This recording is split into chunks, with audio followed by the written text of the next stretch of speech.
Hi friends, कसे आहात तुम्ही सर्व आणि कसा चालू आहे तुमचा अभ्यास? तर पहा, मी आज सकाळी पुन्हा एकदा बुद्धिमत्तेचे जे मिश्र प्रश्न आहेत ते सोडवायला घेतलेले आहेत.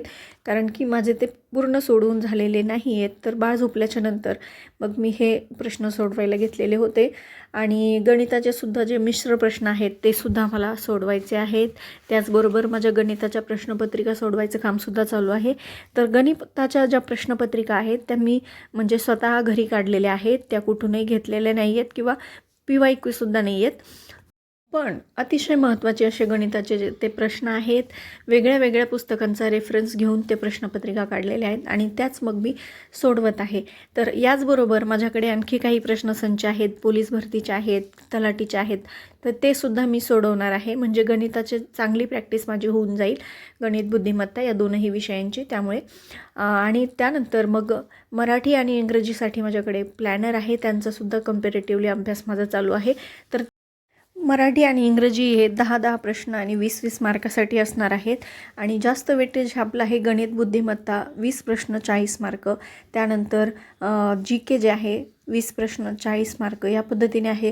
तर मग आता ज्या विषयाला जास्त वेटेज आहे मार्कांचं, त्या विषयाला आपल्याला अनुसरून आपल्याला त्या वेळेचं नियोजन करणं गरजेचं आहे. आणि त्या हिशोबानेच मग मी आता माझी ज्या विषयाला जास्त वेटेज आहे त्या विषयाला मी जास्त वेळ देत आहे. GK आणि GS या विषयाला सुद्धा तेवढाच वेळ देणं गरजेचं आहे, कारण तिथेसुद्धा आपल्याला 40 मार्क्स आहेत. तर TCS पॅटर्ननुसार कधी कुठले प्रश्न विचारतील ते सांगता येणं शक्य नाही आहे. त्यामुळे आपल्याला अगदी डीपवर जाऊन अभ्यास करायचा आहे. चालू घडामोडीतसुद्धा चांगला अभ्यास करायचा आहे. आणि त्या हिशोबानेच मग वाचनसुद्धा आपलं खूप आहे आणि ते कवर करणं देखील गरजेचं आहे. त्यामुळे आपल्याला जास्तीत जास्त गृहिणींना जेव्हा वेळ मिळेल, स्वयंपाक वगैरे करताना किंवा इतर कामं करताना आपण हेडफोन टाकून मस्तपैकी व्हिडिओ ऐकू शकतो आणि छान तयारी आपली चालू घडामोडींची होऊन जाते.